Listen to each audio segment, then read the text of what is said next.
Are you new to investing? Wondering whether or not you can self-manage your properties? Let us tell you about RentReady. RentReady is a really awesome property management software that can help you grow and handle every aspect of your real estate business. Rent collection, tenant screening, maintenance, lease signing, listing. Honestly, it has everything. Yeah, how long do you think we've been using RentReady for ourselves? About 5 months. Yeah, about 5 months. It's been awesome. We do use their push notification system to send notifications to tenants. We collect rent from our tenants right through the app. And we're actually about to use their new feature, their 24/7 maintenance software called Latchel. And a Latchel will allow you to remove yourself as the landlord, as the middleman between your tenants and maintenance calls. So the tenants can directly call a maintenance line and they will dispatch contractors right to the property. We should also mention that RentReady is unlimited. All their plans are flat price. This essentially means you can keep adding properties to your portfolio without having to pay more. You can close on all the properties you want, and RentReady's price stays the same. The best part is RentReady's given us an amazing deal to pass on to our weekly Juice listeners. You guys, everyone listening, can get 50% off a RentReady plan at rentready.com when you use our code JuicePod. That's RentRedi.com with code JuicePod. JUICEPOD at rentready.com, and you can get 50% off any plan. $750,000 in being coached. Well, that's your perspective. That's fine. I say I invested it because I have that knowledge and it's made me many, many times over that money and still is to this day and will probably expel. Last 2 weeks ago, I was speaking at an event with Ed Milet and Brad Lee and, Jorge Masvidal. That's because I've invested so much in myself that I'm asked to be on these stages with these guys. Is it wasting it? I don't know. But had I never invested that money in myself and I said, I'm not paying for a coach. That's stupid. Like when I had my coach, I think I was paying him, I think we were paying him about $4,500 a month is what we were paying him. And people are like, oh my God, that's amazing. Like I'd never pay that. I'm like, yeah, you'd probably never make a business.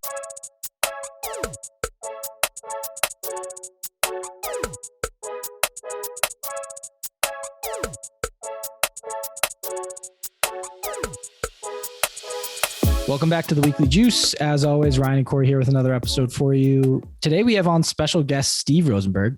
Steve's an entrepreneur, international airline pilot, investor, speaker, podcast host, and coach.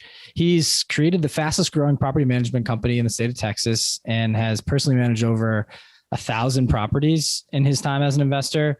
This episode, we dive into the mindset behind investing and why people do it and how they can break away from their limiting beliefs and get away from fear. Steve really just knows how to take situations head on. I'll say that. Yeah. He's the type of guy who's like flies his plane, doesn't sleep for 30 hours and hits the gym. Like he's just all about how to get things done, but not always like how to work harder, how to work smarter. And I think he was really cool. It's not as much like the how of things working, but more about the why and how to think like an entrepreneur and like a business person and take your business and put it into any segment of types of businesses that you would go into. So this applies to anyone who's looking to be an entrepreneur. He does talk about real estate, but he's now at such a passive level of real estate where he does more syndications and he has 10 to 12 just paid off properties that bring him money. Yeah. Well, now he's just giving back all he's learned over his 20 years of investing. Like he even told us he's now on the passive side of investing, right? And he does hard money lending, he does syndication deals, but his main goal is to teach others how to create generational wealth. And I think it's completely admirable. And seriously, this episode was kick ass. He's a hard-nosed, badass dude that he'll tell it to you straight. Tell you like it is. Focused action is what he focuses on. Yep. So like a sniper. That's exactly his analogy that you'll hear in the episode. So yeah, he said, rather than being a floor general of a million different things, take consistent focused action and act like a sniper in one lane and you'll go far. So without further ado, I think we welcome in Steve Rozenberg. Let's do it.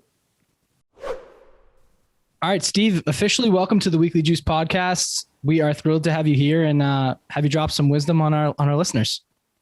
Thanks, man. Appreciate you guys having me on. Absolutely. If you could, for those who don't know you by now, I'm sure it's very few, but just give a little background on yourself, who you are, where you're from, and then kind of how you dove into the real estate community. Yeah, absolutely. So, I'm born and raised in Los Angeles. I live in, actually it was East Los Angeles where I grew up, but I live in Houston, Texas now.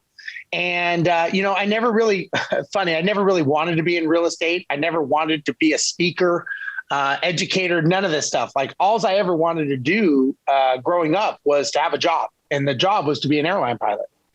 And I studied for that my whole life. As a little kid, I just wanted to do it. And I followed that dream. I got hired with a major airline at 25 years old. I was flying all over the world, had the best job in the world. I mean, I was loving life. I had the safest, most secure job anybody could ask for. And then a certain day in history happened, and that day was 9/11. And when that happened, that changed. It obviously is a horrific day for everybody, and it changed everyone's life, and mine included. And the way that it changed my life was that 48 hours after that date, I got a furlough notice from the airlines, and basically said, "Hey, you know what? Thanks for being a good employee. Thanks for thinking you had a safe, secure job, but it's not that safe and it's not that secure. And you're about to be on the street with 50,000 other pilots. So good luck." And, I will tell you that for people that have never gone through something like that, you're so specialized, right? All I knew how to do was fly a plane. I didn't know how to do anything else. That was my dream. And all of a sudden you realize that everything that you've ever wanted to do your whole life is basically ripped away from you. And this wasn't like months, like 6-7 months. This was hours, and like 48 hours after 9/11. So we got 9/11. And all of a sudden I'm thinking, holy shit, now I'm going to be on the street. I don't know. What am I going to do? And you're still recovering from the actual event. Yeah. And all of a sudden I'm thinking, I didn't have anything to do with this, but now my life is affected by something that had nothing to do with me. But now I can't feed my family, and I go looking for jobs and what I'm going to do. And all of a sudden I realize I'm not even qualified to drive a truck, because all I know how to do is fly a tube in the sky with people with, and it's a very, very humbling situation. If anyone's ever been in that, you realize wow, that safe, secure job was an illusion. That's all it was. I was trading my time for money, and I was a small cog in a very, very big wheel. And at the moment's notice, they're going to do what's best for the shareholders, which I don't hold a grudge. I get it. After owning a business, I understand that. But, you kind of get a little bit of that victim mentality, why me? Like, what did I do? Blah, blah. But at some point, you got to put on your big boy pants and go, okay, I can either be a victim or I can step up and I got to do something, And for me, I said, okay, there's got to be a way out of this. And I just kept thinking solutions. There's got to be a solution. There's got to be a solution. And I started thinking okay, what do other people do that have wealth, that are rich? And it was everything all roads kept leading back to real estate. It just kept going back to real estate. And I was okay, obviously there's something here with real estate. I didn't know anything about real estate. I wasn't tied to it. No family had it, nothing. Right. And I just started reading as much as I could. I read a book a week on real estate. And I thought I was in I was in a race against time. Because if anything happened in the industry, I knew that the airline industry was just taking a shit and I was going to be out of that. So I thought, okay, I've got to do this as quick as I can. And now I'm 27, 28 years old. And all of a sudden, I feel like I'm learning all these new acronyms and terms and all this new society. And, you feel like you're kind of behind the curve, right? And all of a sudden it's I've got to hurry up. So I was mentored. I got some mentorships, people I paid to learn how to flip and learn how to wholesale and all these things. And I did everything I could, and I still got my ass kicked. I got ripped off. I got lied to. I got cheated. I mean, you name it, right? And I was I just kept getting punched in the face. Every turn, I just kept getting hit. But I kept getting back up. And I had no options. I had no choices. My back was against the wall, and I was I've got to get up. I've got to figure this out. Eventually I did figure it out. And I have a very successful business story and investing story after that. But I will tell you that those lessons that I learned of getting punched and kicked when I was down, those were probably the most valuable lessons that I think I've ever learned. And I've carried those, not like a badge of honor, but it's more of I know what not to do. And I try to help people as much as I can, because look, cycles, real estate cycles, right? There's a cycle for everything. And, everybody, the majority of people in real estate right now have never been through a down cycle, a correction, a crash, call it what you want. but it corrects itself, right? It's like a pendulum. It swings one way, it swings the other way. It's going to swing the other way, right? And when it does, that's when you get all the snowflakes, marshmallows, whatever you want to call them, that have never been through this hard time. And they're like, holy shit, I didn't realize I could lose money in real estate. I thought you only make money.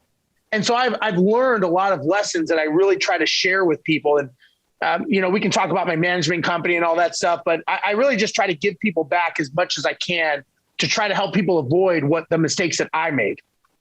Yeah, that's great. Thank you for sharing that story. I want to talk about like the inception of your real estate investing journey. Once you realized that this was the path that you were going to go on, I'm curious if you have like a certain number of moves that you made, and what did you do at the beginning?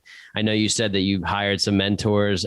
What did that do for you and set you up for the beginning of your investing journey? Yeah. So the first thing I learned, it's interesting. And again, I probably did this ass backwards from every which way you can imagine, right? I mean, it was like square peg, round hole. I'm going to shove this thing in as hard as I can. And I was a massive action type person. I didn't know anything else. I played sports as a kid. I was very competitive. I bodybuilding. I didn't know anything else. So I just thought, I'm going to attack this the same exact way. And so I started learning how to how to wholesale properties. Right. And I learned how to do it with option contracts. That was the first thing I learned. And I learned that the most successful people on the planet are communicators. And I started understanding that if you can make more money by speaking and communicating and negotiating than you ever can with your hands. And I started understanding that. And so the first thing I did was learning how to wholesale, and I was doing double closes, and I didn't even know what I was doing. Like this guy was telling me, go do this. And I went and did it. I went and did it. And he's like, okay, now that you have this, go do that. And I was like, okay, I went and did that. Next thing I know, I'm at this closing, doing this double close. And I'm like, I have no idea what the hell I'm doing, but I'm doing and the guy was like, listen, if you do what I tell you, it will work. And I'm like, that's all I need to hear. Like, that's what I'm paying. I paid him like $10,000. I'm like, that's all I need to hear. And it worked. Like within 30 days, I flipped my first property. People were like, how'd you do that? I'm like, I have no freaking clue. I really have no idea what I just did. I just know I did what he told me to do. I'm not the smartest guy in the world. I just followed directions. And that's how I started learning about being coached and mentored. And I got so good at wholesaling properties. I did it for like 4 or 5 years. And I was turning and burning. I was doing $20,000 a wholesale and $20,000 to $40,000 and these are in Houston, Texas, where properties are $130,000, $140,000. So I got really good at negotiating. And that skill really carried me through. I ended up making so much money that I bought an apartment complex with the money. I partnered. And from that apartment complex, we ended up having it was landlocked between a church and a school. And the church bought it cash from us right when the market was crashing because they wanted a parking lot. Right. So we had to give it to them empty so that they could level it as a parking lot because it was landlocked in a part of Houston that was really booming. So we sold that. We got a bunch of cash. And this was when all of a sudden there was 4 of us in the deal. And one of the people that was the lead investor on the deal, they call them syndications now. Back then we called them partnerships.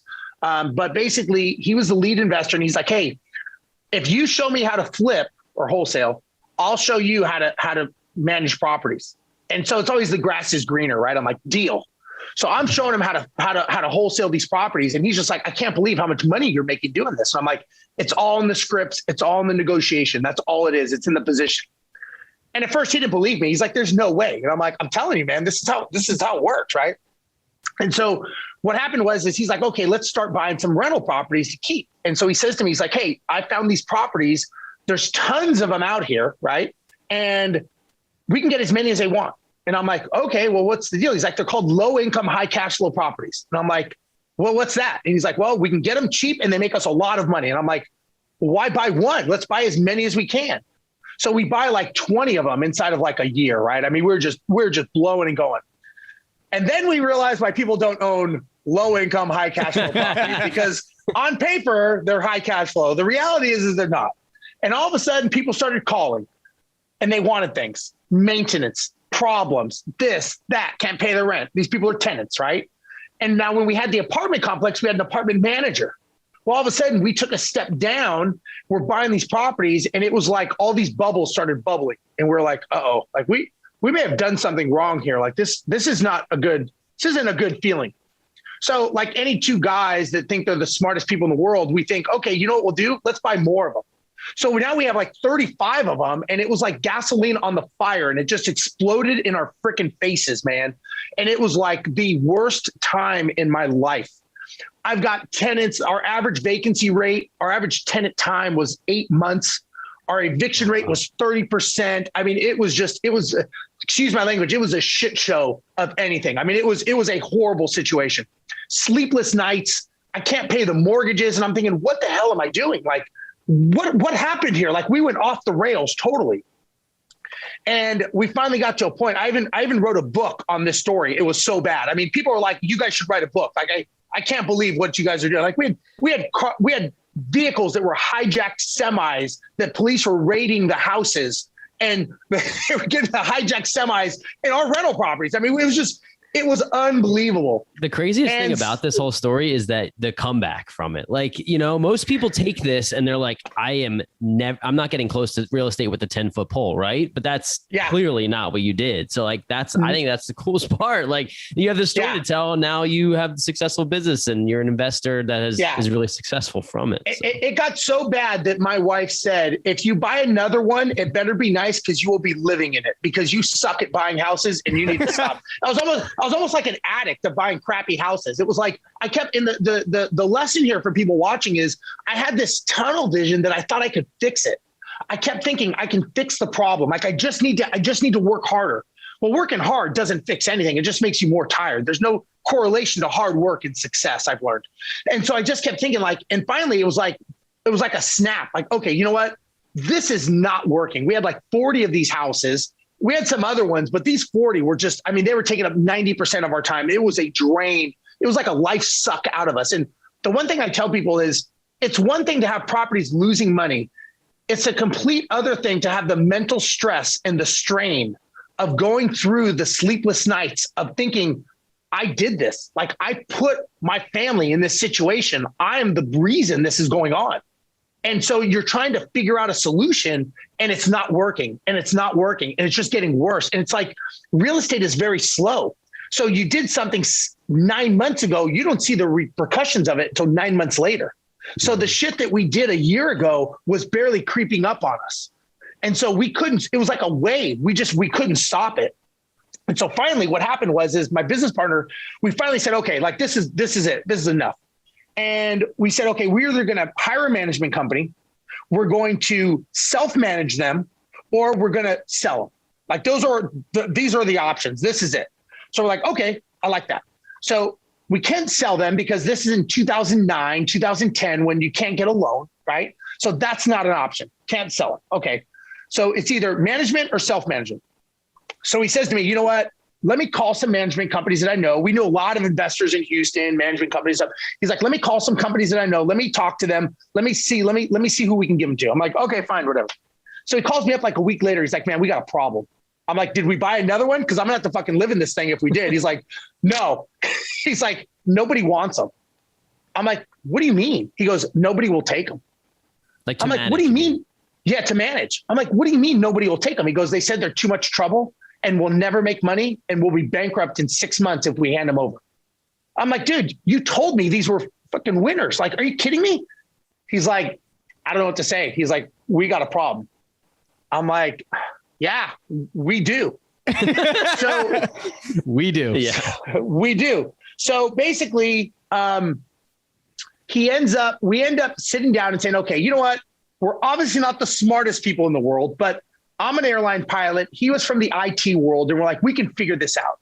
So we sit down and we basically plumb the infrastructure of how we would want our properties to be managed. And so what happened is we started plumbing that. It took us 6 months, right? And what happened is we did it from an investor's perspective, from what we would want. And so basically what we essentially did is we started a management company. We didn't know it, but that's what we did for self-preservation.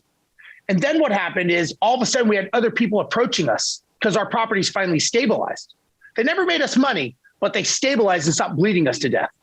And so what happened is they ended up going from there, and we ended up getting other investors approaching us and saying, hey, like, could you guys manage our properties? It seems like you guys fixed your problem. And we're like, hell no, we don't want your freaking problems. We barely figured out ours. Like, I'm not a complaint desk.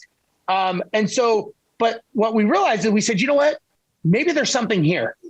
Maybe we were like, okay, let's see if we can do something on a scalable model.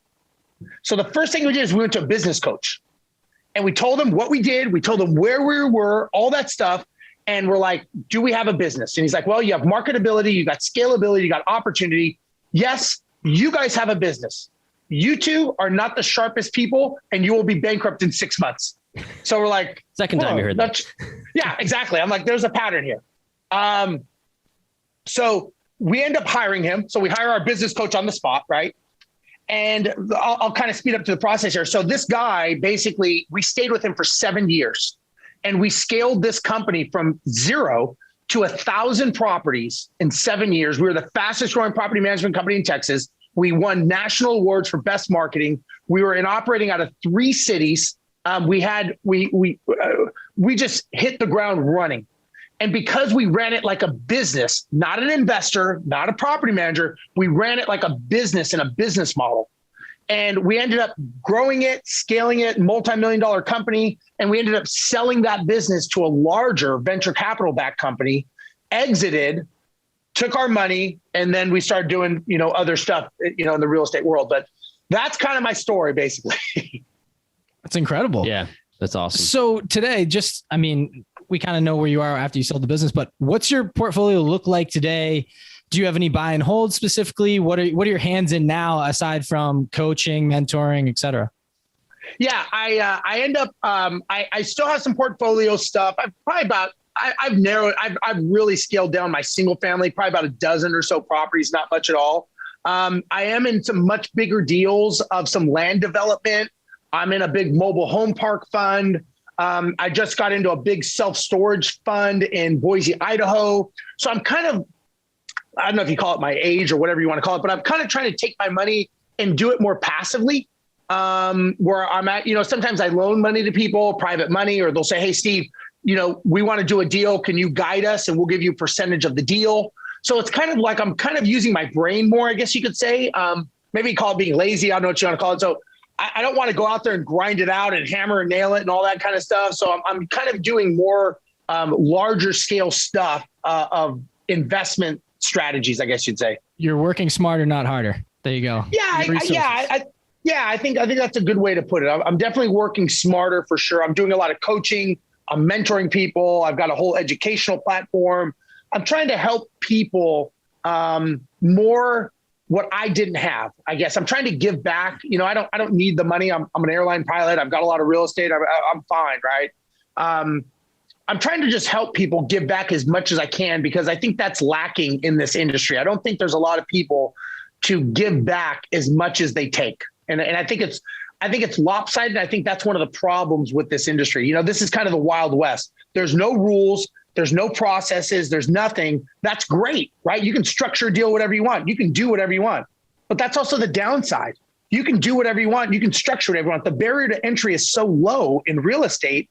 You don't know if this guy's a guru or he's done anything, or these are Photoshop paychecks, or, you don't know, because there's no checks and balances. And I think it's wrong. Personally, that's just my opinion. But well, there seems to be a trend, though, and we're learning this from, how old are you, Steve? 48. Okay. So, yeah. So it seems to be a trend as like investors get into their 40s and 50s, how they're taking what they've done in their maybe 20s and 30s with their investments and using that level of passivity and getting to an even bigger level of passivity, using the money, either selling or 1031ing or getting into more syndication deals. So it's a pretty cool strategy where you were already at a passive level, but now you can use your time to help others get to where you're at. So I admire it. Yeah. And, something I learned, so, I've been asked many times, like, when are you going to, you hear a lot of people about quitting your job. When are you going to quit your job? Right? When are you going to do this? And I'm like, here's my thing is I never want to quit my job. I'm an airline pilot, right? I told you guys, I'm down here in Buenos Aires, Argentina, right? I mean, I love what I do. but I also know it's a job, and I know it can end at any moment, right? Now, a lot of people would ask me after I sold my business and it was a 7-figure deal and blah, blah, blah. And they'll ask me, they're like, Steve, why are you still doing this? Like, why are you doing this and speaking and doing stuff? I'm like, here's my answer. And this may help, kind of what you were talking about is life is like a book. It's full of chapters. A chapter begins and a chapter ends. A chapter's long, chapter's short, chapter's long, good and bad, right? And so I think one chapter leads to the next chapter in your life. And, just because you don't need to work doesn't mean you don't work. Like some people when I coach people, I'm like, what do you want? They're like, I want to not work. I'm like, well, that's fucking stupid because you're going to do something. You're not just going to sit, how long are you going to sit on the beach for? A week, 2 weeks? And you're going to be like, okay, this is boring, right? Yeah. What got you to become successful? You had to become a certain person. You had to train your brain. You don't just shut that off. It's like sports athletes. They don't shut off their competitiveness because they become and they retire. It doesn't happen. So it's an illusion that we think like, oh, when I get a certain dollar, I get people all the time. When I make 100,000, 500,000, $1 million, I'll be happy. I'm like, that's a digit in the bank account that you'll never even freaking see. It's a comma. Like that doesn't buy you happiness. Now, that can give you a lot of happiness and it can give you the perception of happiness and safety and security. But that number in the bank account, you're not going to break through this glass every morning and be like, hey, I'm happy now because I've got 5 million in the bank or whatever. It doesn't work that way. And I think everybody thinks it does. And they want to hear you say that. They want to see me retire and not do anything. And I'm like, I don't agree with that. I don't think that's how we're wired as people. If that's the case, then I'm either not the real person I am now, or I wasn't the real person I was before. At one point, I was lying to myself as to who I really am. And that's just me. Like we were talking earlier, when I land in the morning, I fly all night long, I go right to the gym. I work out. Why? Because that's me. That's my DNA. That's who I am. I'll never stop doing that. And if I didn't do that, then I was either lying to people before or I'm lying to people now. That's great. Let's talk a little bit about your property management business, because it seemed to be that's how you scaled to this area where you can you have time to do the coaching. That's great that you love your job. Like that's the goal, right? And it gives you, even if it's not ultimate security, you do have that security that you're going to get this paycheck, and why not? Because you love what you're doing. But I want to talk about the property management company and like what afforded you the ability to scale it. Maybe there's some key points that gave you this turn like, oh, okay, I guess we're going to property manage to no, we have this 7-figure business that is exploding. Yeah. So and I will be honest, me being coached and mentored, at one point, I think I had 3 and 4 coaches, right? And I was learning the certain specifics. One of the best things that we did, me and my business partner, is we really learned our lanes and we stayed in our lanes and we did not cross over as much as possible. So in any business, in any successful business, there's the visionary and the integrator. There's a great book by Gino Wickman called Rocket Fuel. He and I, my business partner, we're still friends to this day. He and I were the quintessential integrator and visionary. I was the one out in front doing the shows, the podcasts, all the shit on stages. I toured Australia as a speaker. I was touring the United States. I was doing some TV things. I was that guy. But he was the guy who was actually running the business. He was the guy that was back in the operations, making it work.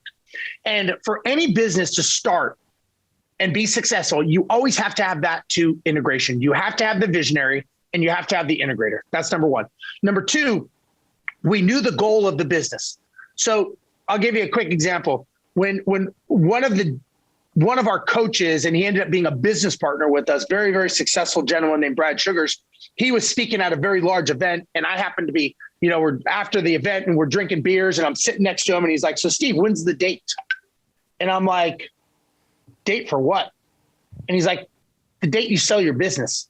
And I'm thinking, I just heard this guy talking about generational wealth and all this other bullshit. And I'm like, oh, I'm not going to sell my business. I'm going to pass it down to my children and blah, blah, all this fucking story. And he's like, you don't understand.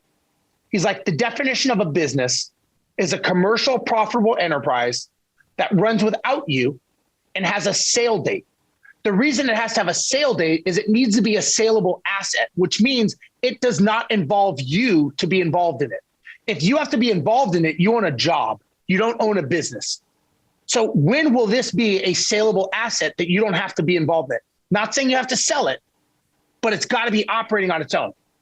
And I'm like, oh, okay, that makes sense. And he wouldn't let it go. And he's like, so what's the date? And I'm thinking, fuck, why did I sit next to this guy? Like, this is not what I wanted. So I throw out a date. I throw out a date, right? 6 months to that date, we sold our business. Coincidental? I don't know.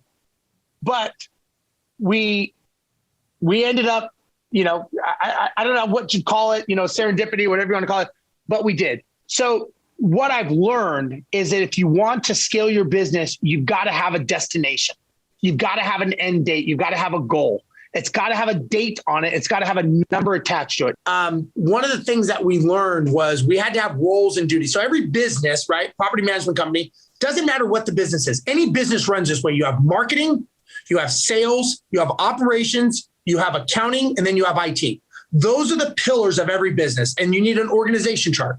And every one of those pillars, every one of those positions needs a job description, a role, and KPI metrics to measure their job performance. Now, at first, you may be wearing all those hats. So I was wearing the marketing and sales hat. My business partner was wearing the operations and finance hat.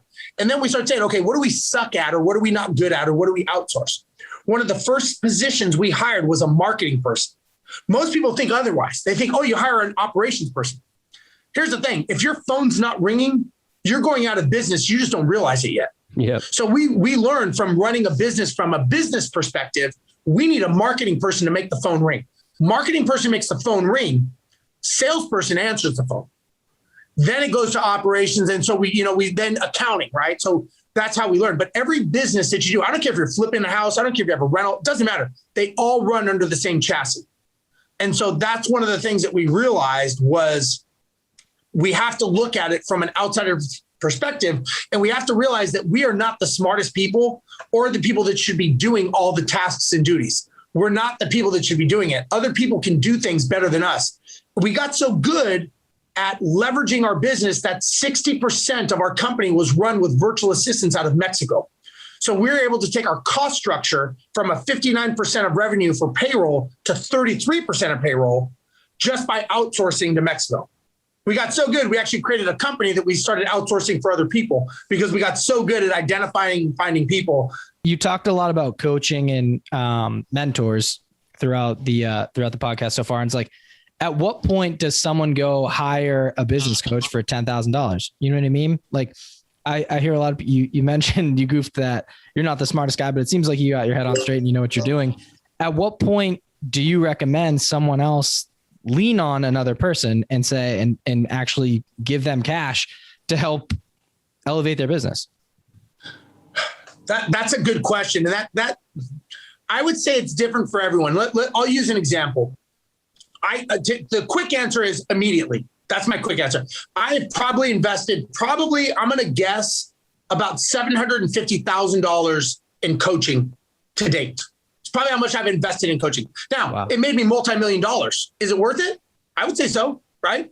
Because I still get to retain this information that I could go make another business. But let's use the example. Let's use Michael Jordan, right? Michael Jordan is probably one of the best players in the history of basketball. But he was also the hardest working player. He practices 8 hours every day for a 1 hour game. He had 7 coaches. He had a shooting coach, strength coach, mindset coach, nutrition coach, financial. He had all these coaches. So my question is why would the best player in the history of the game practice so hard and have all the coaches? Or was it that they helped pull that out of him? Because he got cut from his high school basketball team. So you got to ask yourself, if he didn't have a coach after that basketball team incident of him getting cut, would anyone have been able to pull that out of him day after day, week after week, year after year? Now let's go to the flip side. Little League. Let's talk about Little League. Kids in Little League, right? They're playing baseball. What are the odds that these kids are going to run around with these wiffle ball bats, swinging them at each other's heads, and you're going to go, you know what? That kid's going to be a pro athlete. He'll figure it out on his own. They have to have a coach so that they get the right baseline. So you would go like, that kid's never going to freaking learn how to play this game. If somebody doesn't tell them, they're going to smack each other in the face a couple times, right? That's what a coach does. Coach says, no, stand here, do this, do that. That's a coach. So I would say to assume that you don't need a coach from the beginning to learn the right way, it's kind of reckless with your money, and it's kind of ignorant to think that you don't.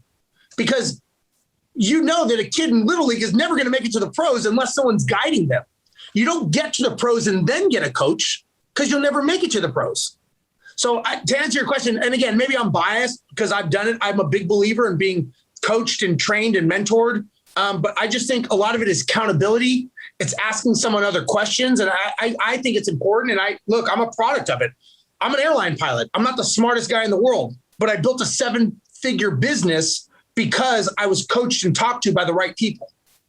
So while we're on the topic, like where did you find these coaches? And then where do you think people today who may be interested in coaching are saying, hey, I need help in this area aspect of my business / I want to get into business. Like where can they find these people and like what buckets, right? You talked about like 7 different coaches there.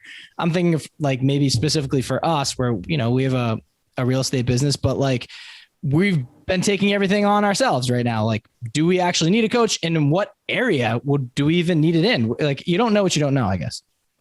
Yeah. And look, at some point you just have to start. Right. And so, whether it's see, a lot of people think they need a real estate coach. I don't necessarily agree with that. And again, I'm a little bit different because I didn't come at this as a real estate person. So I didn't come at this as a real estate. I don't think you need a real estate coach. I think you need a business coach to understand the fundamentals of business. I talk to so many people that are doing real estate or anything that I've coached along the years, and they know nothing about the fundamentals of business. They can't read a P&L statement. They don't know anything about accounting. They know nothing about marketing costs, acquisition costs, marketing strategies, price per lead, lifetime of a client. That's business. That is, I don't care if you're flipping, buy and hold, doesn't matter. That's the fundamentals of a business. Look, 4 walls and a roof is not going to make you successful. It's the business running inside of that 4 walls and the roof that will make you successful. Anybody can look, you throw enough cheap offers out there, you're going to get a deal. That's a given. But is it the right deal for you based on your goal, based on your strategy? When I coach people, my first question is where are we going with this? Where's Disneyland? Where's our destination? Let's figure this out. Then we figure out the strategy. So a lot of people, I talk to people and they're like, I ask them, what's their goal? They're like, I want 10 buy and hold properties. I'm like, that's like saying I want to get on a freeway and drive. Buy and hold, burr, whatever you want to call it, flipping, wholesaling, those are freeways to get you somewhere. It's what that gives you. And so first thing we have to learn is definitions, right? So I'm kind of a hybrid because I know business and I know real estate. But I honestly think more people need to learn business than they need to learn real estate techniques. Because so many people out there teach the how. They teach how you do this, how you do that, which is great. I think you need that. But nobody out there teaches why. Why do you need to do this? Why is this deal? You're driving down the street, right? You're driving down the street and you see a house for sale on this side and a house for sale on that side. Which is the better deal for you? Depends on your goal. Depends on your strategy. One is making $300 a month. One is losing $200 a month. One is right for one person and one is right for someone else and vice versa, depending on your goals and depending on your strategy. So it's again, it goes back to business, numbers, and data. Like I learned everything runs off of data and numbers. There's no emotions. There's no knee-jerk reactions. It's all numbers and data. And when I coach people, it's all about metrics and KPIs, right? What's the best use? So I'll give you an example. When someone's starting out, so you got people on here that are starting out, and the challenge when you're starting out is as entrepreneurs, we want to roll up our sleeves and we want to be successful by working hard. If there's 25 hours in a day, we will work 25 hours, right? We all will.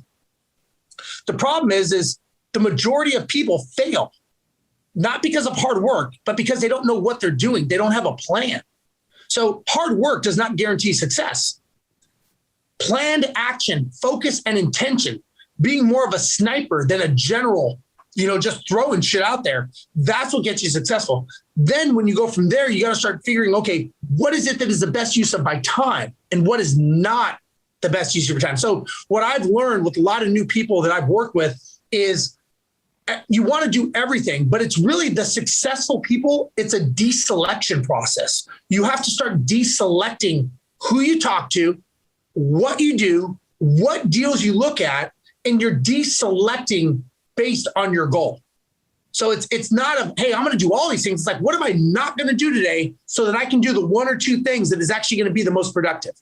So it's almost like opposite.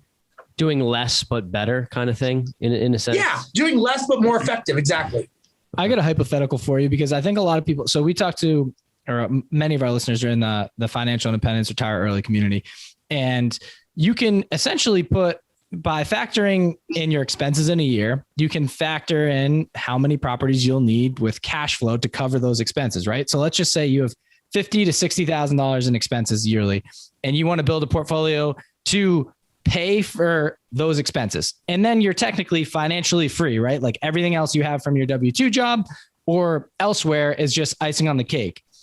Very basic and kind of a specific scenario for you, but like, what would you say for someone in that lane of like where they should start, how they should build their portfolio, and like how they get that sniper tunnel vision to focus on that $60,000 bucket that they need to cover? Like what property type potentially and things like that? Well, here's the thing. If we go back to basics, right? The basics are, first thing you got to do is you got to figure out where you're going. That was one of my problems is I had no idea where I was going. I didn't have an end destination. If someone would have asked me, hey, Steve, why are you buying these crappy properties? I would have said, well, I want them to be passive income that are going to give me money over time that I can, appreciate. And somebody would have said, that's not those properties. Those are never going to be passive and they're never going to go up in value. But I put it on myself. I never asked the right questions, right? You got to take ownership, right? I take ownership. That was on me, right? I didn't ask the right questions. So from there, I realized, okay, you've got to have an end goal. You've got to, let's just say Disneyland, right? I say Disneyland. If you're going to Disneyland and that's your end destination, so you've got to have a time and you got to have a number. So let's just say, and I use this a lot for people, 20, 20 properties in 20 years, give me $20,000 a month in passive income. Now I know a date, I know a tangible number, and I know actionable items I need to do to accomplish that. So let's go back to Disneyland. If you're driving to Disneyland with your family, you get out of LAX and you're driving down, there's a strategy to get there. You're going to take the 405 to the 91. You're going to take that to the 5 to Disneyland Drive. You're going to get off, make a right, blah, blah. That's your strategy. Now think about this. If you pull over on the side of the road because you're lost and you pull over and I'm standing on the corner and you're like, hey, I need directions. What is the first thing I'm going to ask you after you say that? Where are you going? Where are you going? Seems pretty simple. If you say, I don't know, then I'm going to go, well, then I can't help you. Yeah. But that's what we do in real estate. So many of us, we have no idea where we're going. We don't have an end destination. We don't know what that looks like. We don't know our Disneyland. Now, the strategy could be, okay, I need 20 properties, giving me $20,000 a month in passive income in 20 years. Okay. So now we know the destination. So if we back that out to build the strategy, so we start at the end and we start building them backwards. The strategy is, okay, I have to buy 20 properties in 10 years so that the last 10 years they're paid off. That means I have to buy 2 properties a year for the first 10 years to get 20 properties. And they've got to be giving me a passive income of $1,000 a month when they're paid off, which maybe after taxes and insurance, maybe they got to be renting for $1,200, $1,300 a month. So if you look at and you say, hey, Steve, I found this property that's $500 a month. What do you think? I'm going to go, is that part of the goal? Is that going to get you to Disneyland? Because we said $1,000 minimum of passive income. At $500 a month, that's not going to cut it. So A, we either don't do it, or B, we change the goal. Meaning we got to say now it's 25 properties, not 20. But you've got to tie it to something. You don't just buy it to buy it. You buy it for a reason, or you don't buy it for a reason. Now you may say, okay, I don't have that much money. Then I would say, okay, well then maybe you flip 2 properties, buy 1. Flip 2 properties, buy 1, right? And now you say, okay, well I can't do it in that much time frame. Okay, then we got to change the goal. Now maybe it's a 25-year plan. So you see what I'm saying? Everything's it's a linkage. Now, the last piece of the puzzle is the tactic. The tactic is the property type. Single family, multifamily, mobile home, townhome, condo. That's the tactic. So what happens is a lot of times we buy the tactic and we go, I wonder what I'm going to do with this. Can I buy it as a rental? Can I keep it as a BRRRR? Can I just? So we buy the property and then we try to figure out what we'll do with it. That's backwards. I did that. Trust me, it's not the way to do it. So what you need to do is you need to figure out what is the goal, what is the strategy, and the property is the last piece of the puzzle. When you're going to buy the property, that's when you go, does this align with the strategy to achieve the goal? So it's all linked together. And the problem is we always buy that, as entrepreneurs, we're ready, shoot, aim. Let's buy the property first, and then let's figure it out what we do with it after. And that's the problem. That's perfectly said. I think that's a great way to look at it. Maybe I'm wondering the properties that if you could dive a little bit into your portfolio, the ones that you have, the 12, even the ones that maybe you scaled down, you don't own anymore, but that metric for you, what did work for you to get you to where you were ultimately able to scale back, or the ones that are making money for you? Is there something specific that you looked at in your market that was your competitive advantage? Yeah. So for me, I'm looking at appreciation rates. Like for me, so, you make money 5 ways in real estate. You make money off of cash flow, which is what most people, newer investors, just think of that. You make your money off of equity capture, which is what you buy it for and what it's worth. You make your money off depreciation. You make your money off debt pay down, which is the tenant paying down the debt for you. And you make your money off appreciation, right? So whenever I talk to an investor and they'll tell me, like, if I look at this deal and it's making $100 a month, they go, that's a bad deal. And I'll say, why it's a bad deal? They'll say, because it doesn't make me any money. Cash flow. That's what they're focusing on. So I'll tell them, hey, if I can show you how this will make you money, you owe me a drink. So they're like, you're on. So what I show them that appreciation, like debt pay down with the tenant paying down the debt and depreciation of the asset, those are always going to happen, right? So now you got 3 things. You've got cash flow, you've got equity capture, and you have appreciation. So when you're looking to buy a property, you say, okay, and I would ask them, does $200 make or break your life? No. So, okay, you're not buying it to live off of. No. So why are you buying the property? I'm buying it for 20 years from now. Okay. So what do you care if it's making $100 or $500 right now? Don't get me wrong. Everybody loves money, but you got to focus on the goal. If you're buying something for 30 years down the ride, you've got to, it's like skating to where the puck's going to be, not where it's at, right? So all of a sudden, people are buying properties based on cash flow of what it is today. You buy a $100,000, $300,000 house, right? Well, what happens 30 years from now when the property goes up in value? Use the 1% rule, right?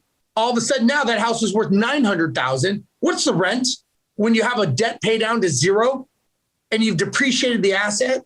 People don't think about it. They buy a goal. They buy something today for a 30-year goal, and they base their decision on cash flow of what it's doing right now. That makes no sense because they're not thinking about what their goal is. They're looking at the short term. That's the biggest problem people have. I like that. Thank you. It's actually good for us, like just to frame it too. Is like we were talking to some recent investors that were like, it takes 18 months for a property kind of season. And then I'm like thinking about it with our properties. They're like, we're just getting started. Like, what's this property going to be doing 5 years from now? What's it going to be doing 8 years from now? What's it going to be doing 20 years from now? And like trends say that if you hold it long enough, you're going to continue to see that appreciation. Rent's going to go up. You're going to be making more money down the line. Go ahead. And on that, you mentioned one of the pillars is the debt pay down strategy. Like I know things change over the course of years, right? Like I'm thinking of us now, like we have the tenant currently paying, all the bills, right? Everything's covered and then you have cash flow left over, correct? And my thing is like, at what do you play with amortization schedules? And like, at what point are you pumping more money into this 30-year loan? Do you change it to a 15-year loan? Like, I know that's getting a little bit more technical, but that's how I'm thinking of like, okay, can we get our debt to income ratio to a different phase? And at what point do we jump in there and start playing with things? Yeah. And look, I'm not better than anyone else. I probably am a different position that I look at these deals and a lot of my properties are paid off. And the reason they're paid off is so that I can pull money against them when I want to find another deal. So I'll pull the cash out against them and I'll use that. So again, I'm just maybe a different position financially, but it all has to be according to plan. And that's the biggest problem people do is they knee-jerk reaction stuff. And so whenever somebody's asking me a question, my first question, and it drives them crazy, but it's the same question. It's like, is this part of your plan? If it's not part of the plan, then you don't do it. I don't give a shit. Like you're not doing it because it's not part of the plan. And they're like, I'm like, look, that's the deal. Like it's kind of like if you're saying like, okay, I'm going to plant this tree in my backyard to when I retire, it's going to have this huge shadow and it's going to put a tree house in it. And 3 months later, it's barely sprouting. And you take this big old treehouse and you put it on there and it fucking smashes it and kills the tree. And you're like, well, real estate sucks. This doesn't give me anything that I thought it would be. It's like, dude, this was a 30-year play. You just did this in 6 months. Like, yep.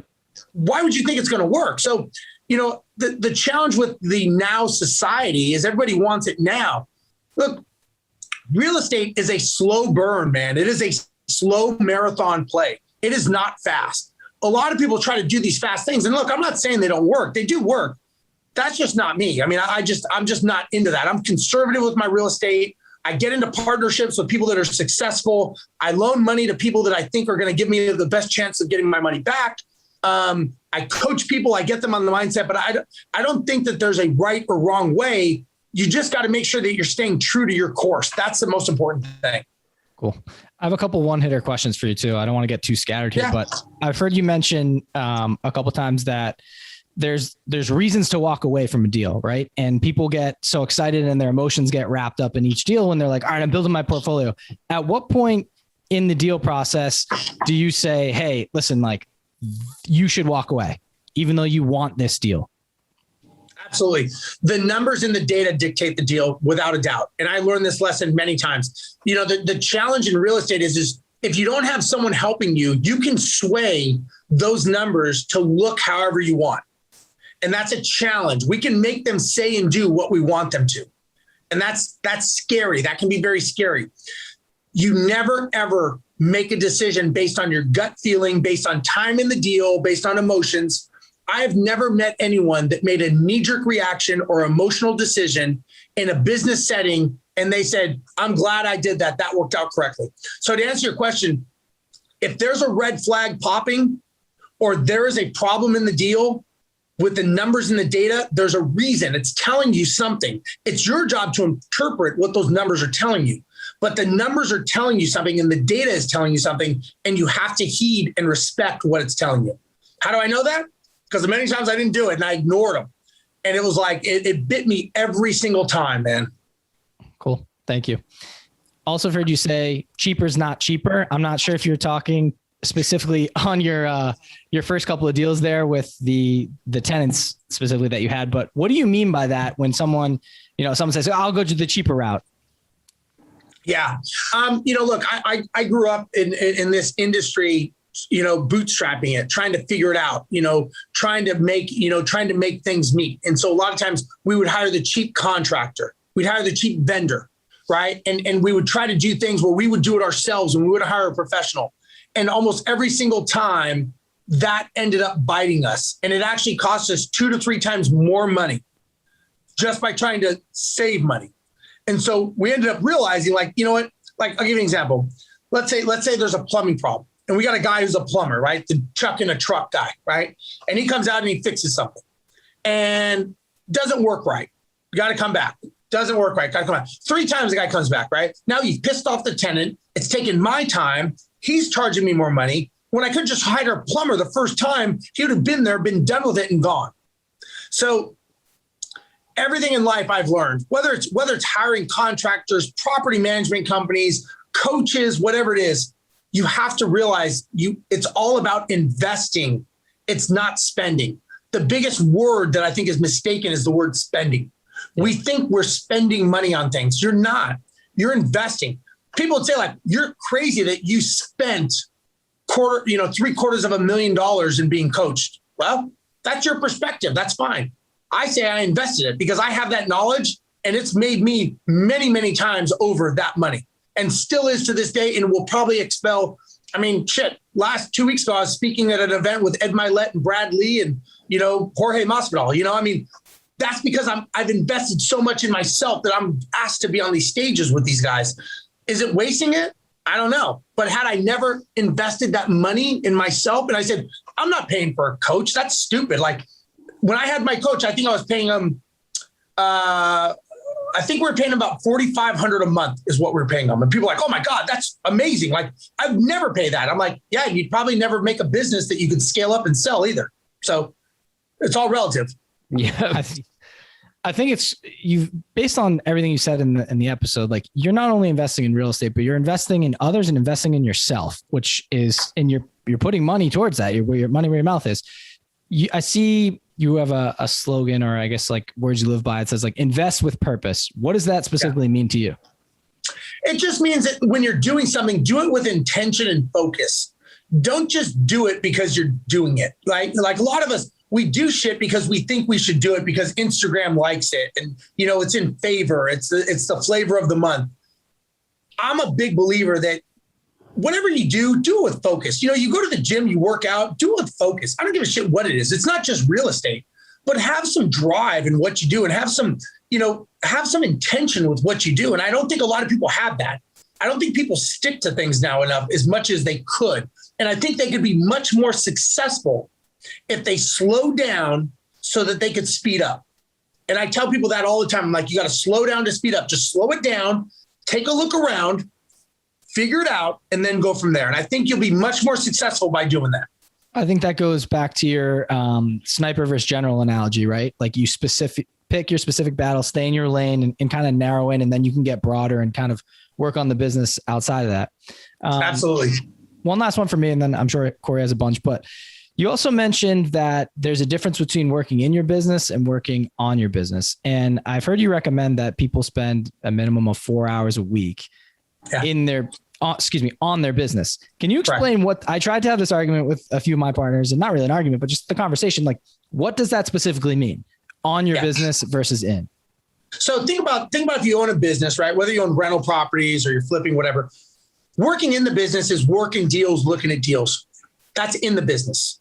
Working on the business is creating processes, procedures, and flow charts so that you can remove yourself from it.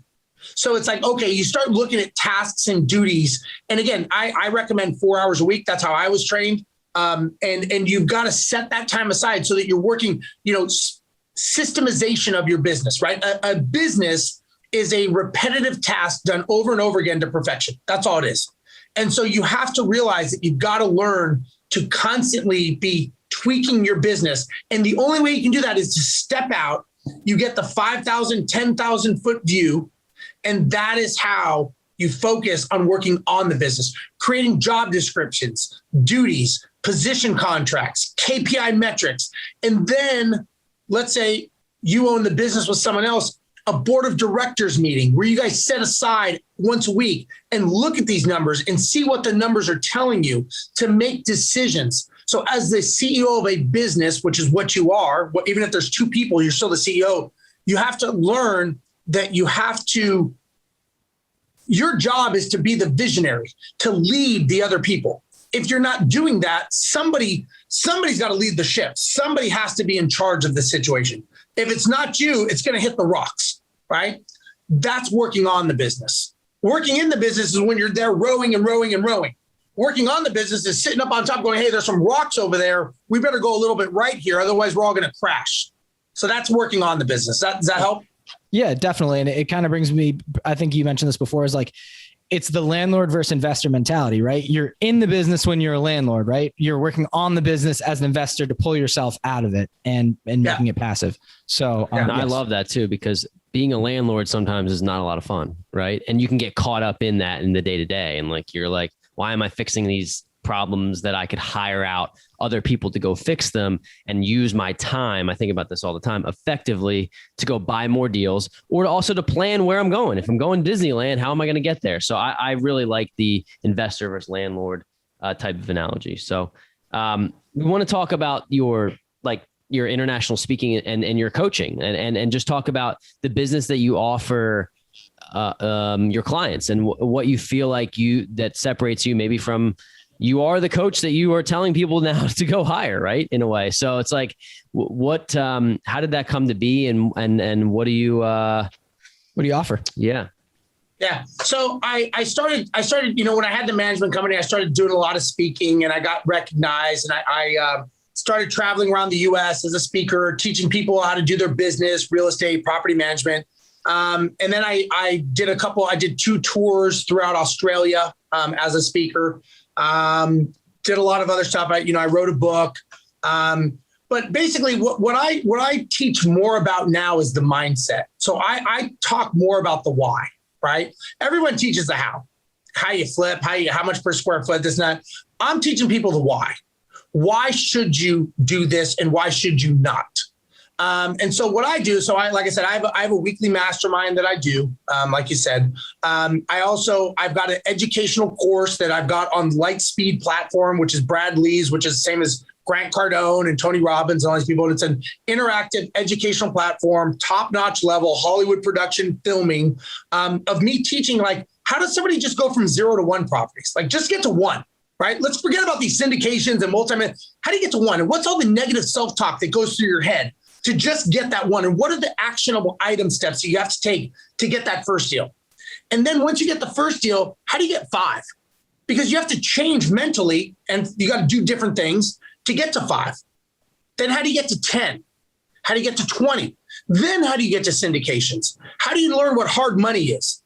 So these are the things that I teach and I talk to people about. And so that's kind of what I coach and mentor people on. It's more of the why. And again, most people love it because it complements everything that they do. They're like, so what I'm most known for is the mindset side of it, because I just think differently from a business perspective. Absolutely. So that's called the Think Tank Mastermind that you have, correct? Correct. Think Tank Mastermind. Excellent. And how can someone become a part of this? Are you currently full, or can they apply to be in? Is there a specific payment that they have to go through? They can definitely apply. I do a weekly webinar. If they go to Steve's Mindset, stevesmindset.com/free course. They can go there. They can sign up for a weekly webinar. They go to my website, steverozenberg.com. If they want to join, there's I think it's livethinktank.com. But anyways, you can join that and you can join. But like I said, I charge very, very minimal. It's like $3 a day or something. I don't know. It's super cheap, but I just want to help people. And so I bring top level people. I had my good friend Tim Brotz on the other day. He has 4,700 units.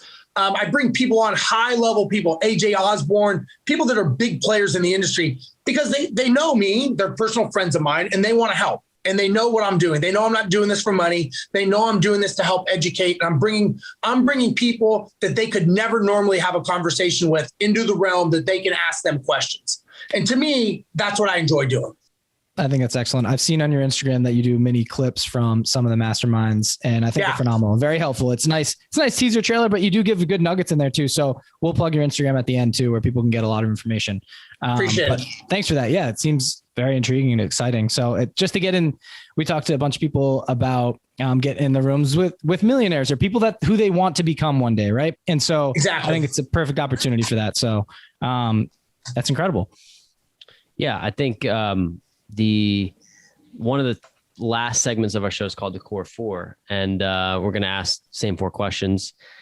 And just to get you to know you, now we realize you're this mindset guy, but we kind of wanted to get to know you personally and just maybe what makes you tick a little bit. And the first is, what's your favorite business or mindset book?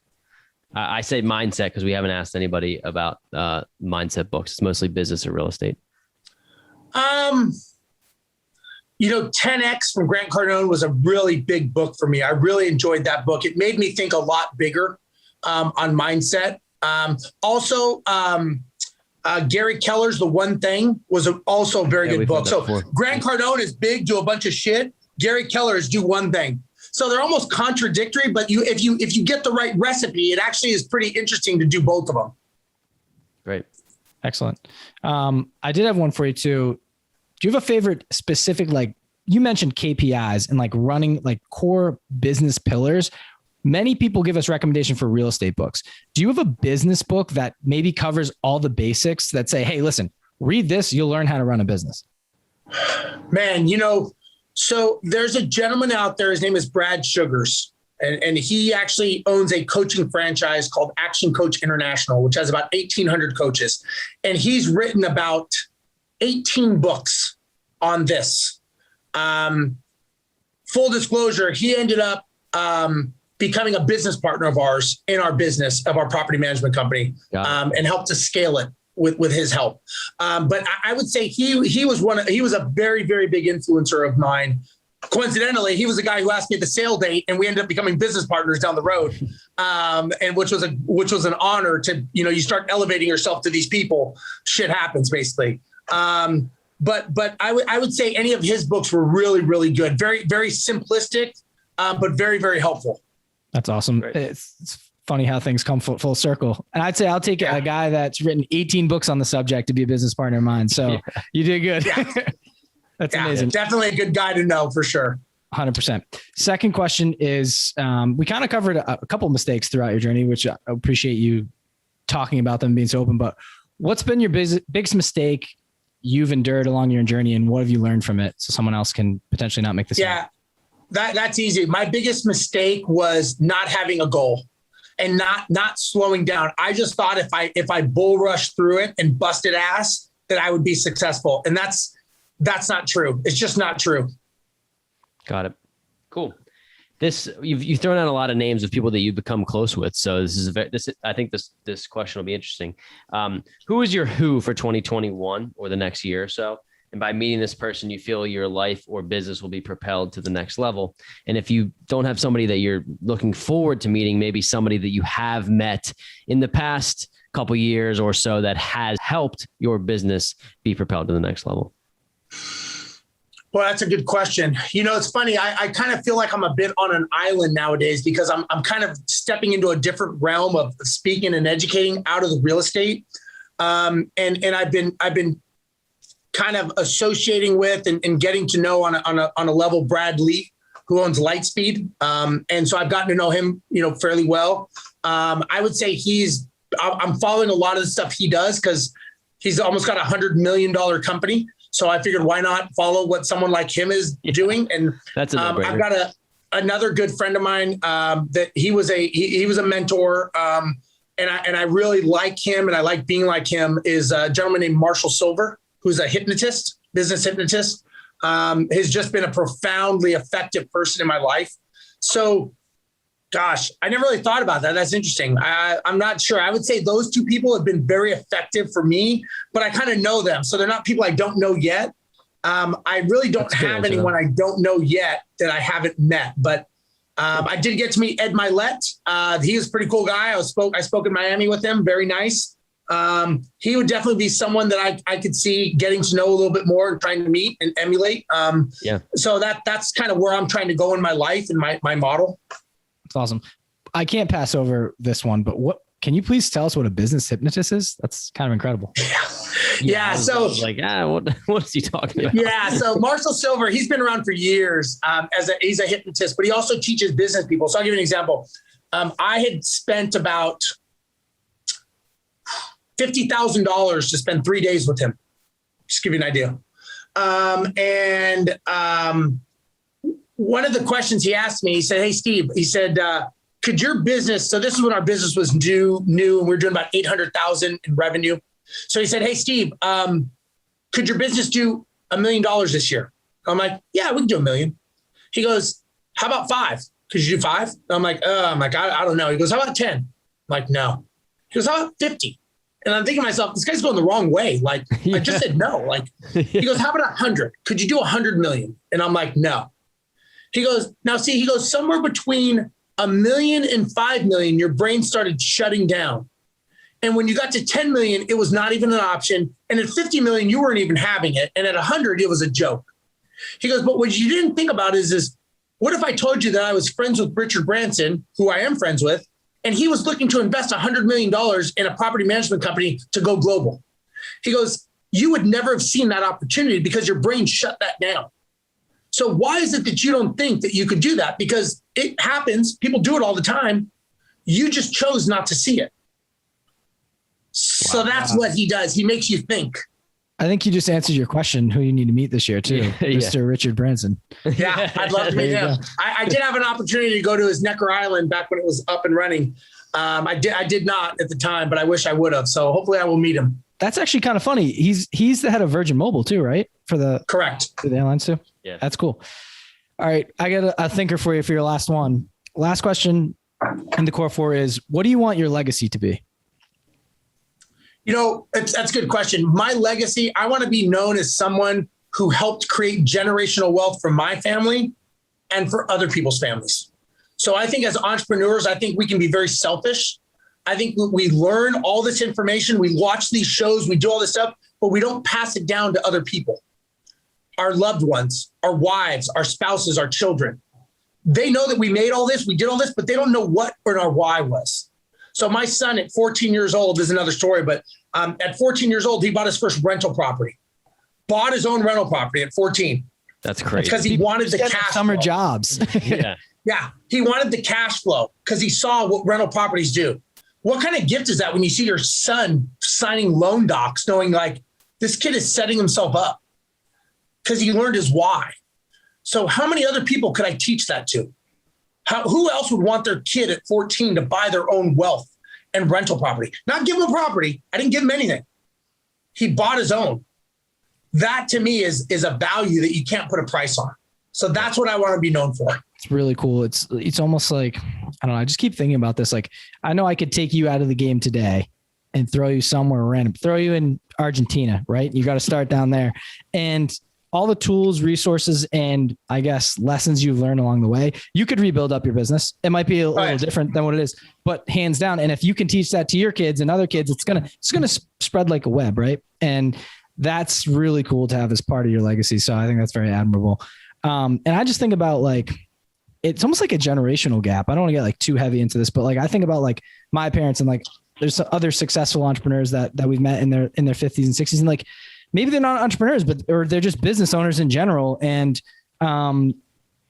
they've made their wealth, and they just hand in their kids money, right? Like you're doing it a different way. You're showing them how to do it so that way they can be self-sustainable. And I, in a way, like I wish I learned that from someone. I did too. I didn't have that. No, my parents didn't give me that. My parents are hard work hard, suck it up, right. Which I did, but there's a different way to do this. So yeah, I'm honored that I can do that for my son. And, I'm sure he doesn't even realize the lessons he's learned and how far forward he is. He will though. He will. He will though. Yeah. That's awesome. It's really cool. Really, really cool. The last segment of our show is called The Last Drop. We really appreciate your time, Steve. But this one is knowing what you know now, what advice would you give your younger self if you could go back and maybe talk to, 20-year-old Steve? Yeah. It's simple. Action. I would have taken much more focused action repetitively as quick as I could have. I took action, but it wasn't focused. It was bull rush. And I would have been more of like a sniper to be more focused. And I probably would have asked for help sooner with more people. So got it. Action and asking for help. Easy without a doubt. Very cool. I don't think we've had the answer of asking for help too. I mean, a lot of people, especially entrepreneurs, they have a tendency that they feel like they can do this all on their own. So asking for help, I think and not knowing what you don't know. So I think it's pretty cool. Yeah. Well, Steve, we respect your time. Thank you so much for coming on the show. It's been an honor. It has been an honor. If you're not ready to run through a brick wall after this, I don't know. Just like, I'll just stop at the gym. Yeah, we're going to the gym. We're going to the gym right now. What'd you say? You had no sleep, been up for 30 hours, hit the gym first thing this morning. You've done 3 podcasts today. You're having a beer. You're about to go get steak and wine. Like you're living, man. You flew the plane down to Argentina yourself. Like you're a badass, man. You really are. Thanks, man. I appreciate it. Guys, thanks for having me on. I love being on the show and big fan of yours. And I appreciate you letting me be a part. And hopefully I've helped some people a little bit think a little bit better. Before you go, if people want to find more about you, they want to learn, maybe they want to join your mastermind or just like learn from you, where can people find you? Sure. They can go to my Instagram, Rozenberg Steve. They can follow me on Facebook, Steve Rozenberg. They can go to my website, steverozenberg.com. If they go to masterminds, they can sign up there. If anyone reaches out to me, I'm always very accessible. Anyone knows someone reaches out, I pretty much answer. So if you got a question, you just want to rap, you got a question for me, reach out. I'm happy to help. Steve, thank you so much. It's been an honor. We really appreciate you. No problem. Thanks, guys. Appreciate it.